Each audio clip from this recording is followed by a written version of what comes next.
नमस्कार दोस्तों, सनातन धर्म, दर्शन, अध्यात्म और संस्कृति के चैनल में सनातन सद्गुरु में आपका स्वागत है। आज हम बात करेंगे एक ऐसे संत की जिन्होंने अपनी करुणा से कर दिया था चमत्कार। आपको जानकर हैरानी होगी कि इन संत की आंखों से निकलने वाले आंसू ने मृत्यु को रोक दिया था। इन्होंने अपनी करुणा की शक्ति से पशु को भी मोक्ष दिला दिया था। दोस्तों, भारत के इन महान संत का नाम है महर्षि रमन। महर्षि रमन चमत्कार दिखाने के लिए अलग से कुछ नहीं करते थे। उनके रोजमर्रा के जीवन में ही चमत्कार अपने आप घटित हो जाते थे। वैसे तो उनके कई चमत्कार हैं, लेकिन आज इस वीडियो में हम आपको उनके 3 चमत्कार बताएंगे। तो तीनों चमत्कार उनकी असीम करुणा के कारण हुए थे। हम ये भी बताएंगे कि जब कुछ धार्मिक प्रचारक उनके पास चमत्कार देखने के लिए आए तो उन्होंने क्या किया।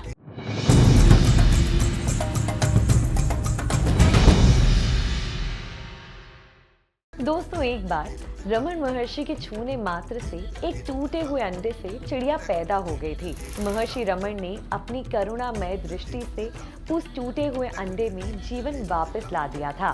दरअसल एक सुबह रमन महर्षि स्नान करके अपने कमरे में वापस आए। अनजाने में तौलिया सुखाते समय महर्षि से गौरैया का एक घोंसला स्पर्श हो गया, जिससे अंडा नीचे गिर गया और उसमें दरार आ गई। ये देखकर वो अत्यंत व्याकुल हो गए। जन्म लेने वाले बच्चे और उसकी माँ के प्रति करुणा से उनके आंसू गिरने लगे। उन्होंने सेवक माधव स्वामी से जोर से कहा, देखो देखो, आज मैंने क्या कर दिया। बेचारे माँ को बहुत दुख होगा। शायद ये मुझसे नाराज हो जाए कि मैंने उसके होने वाले बच्चे को नष्ट कर दिया। उन्होंने पूछा, अंडे की दरार क्या भर सकती है? हमें कोशिश करनी चाहिए। ये कहते हुए उन्होंने कपड़े का एक टुकड़ा लिया और उसे अंडे में लपेट दिया। चारों ओर से उसे ढकते हुए वापस से घोंसले में रख दिया। हर 3 घंटे पर वह उसे बाहर निकालते और कपड़ा हटाकर कुछ मिनटों तक देखते और फिर रख देते। 7 दिन बाद जब उस अंडे से बच्चा निकल गया तो वह बच्चे को देखकर बच्चों की तरह खुश हो गए और कहने लगे कि देखो, कितने आश्चर्य की बात है। अंडे की दरार भर गई और अंडे में से एक छोटी गौरैया बाहर आ गई। उन्होंने उस नन्ही गौरैया को हाथ में लिया और उसे प्यार से थपथपाया। दोस्तों, महर्षि रमन की करुणा का दूसरा चमत्कार आपको बताते हैं। महर्षि रमन रोज अपने आश्रम में सत्संग करते थे। उनकी अमृत वाणी को सुनने एक गाय भी रोज उनके पास आती थी। वो आश्रम की खिड़की पर अपना मुंह रखकर सत्संग सुनती थी, फिर चली जाती थी। एक दिन सत्संग के समय वो गाय नहीं आई। तब महर्षि रमन ने अपने शिष्यों से कहा, आज गाय नहीं आई, जरूर वो मुसीबत में होगी या फिर बीमार हो।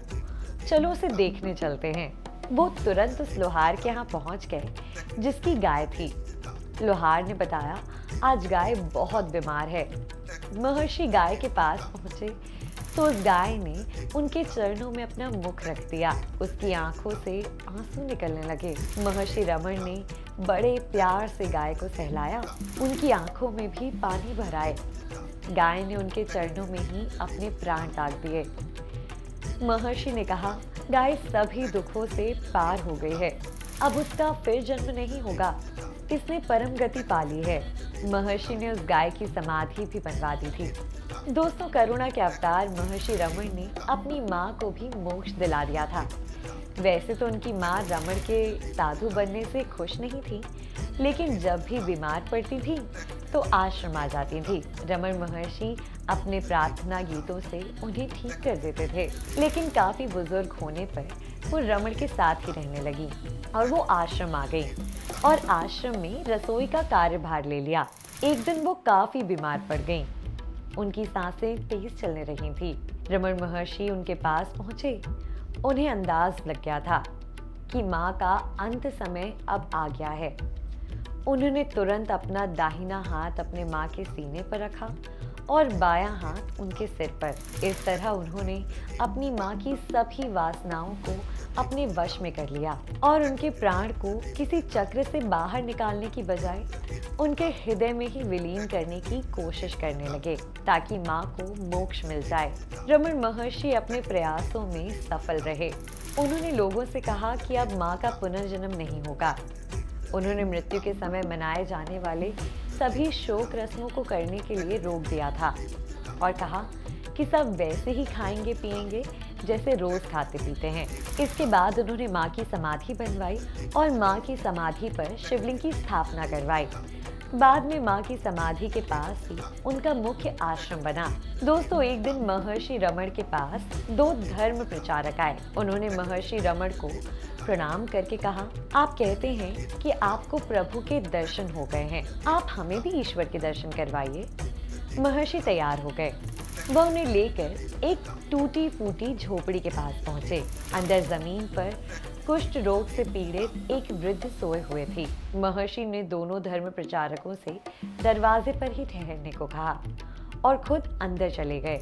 उन्होंने वहां सफाई की और उस वृद्ध के कानों में प्रभु के नाम का उच्चारण कर उन्हें जगाया। वृद्ध का शरीर निढाल था।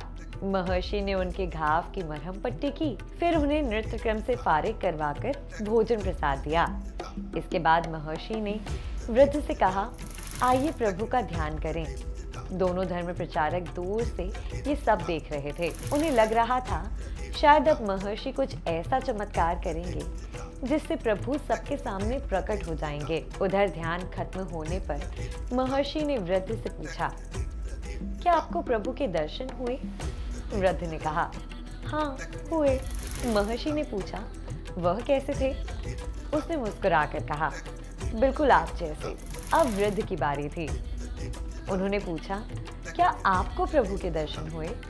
महर्षि ने कहा, हाँ हुए। वृद्ध ने पूछा, वह कैसे थे? महर्षि बोले, बिल्कुल आप जैसे।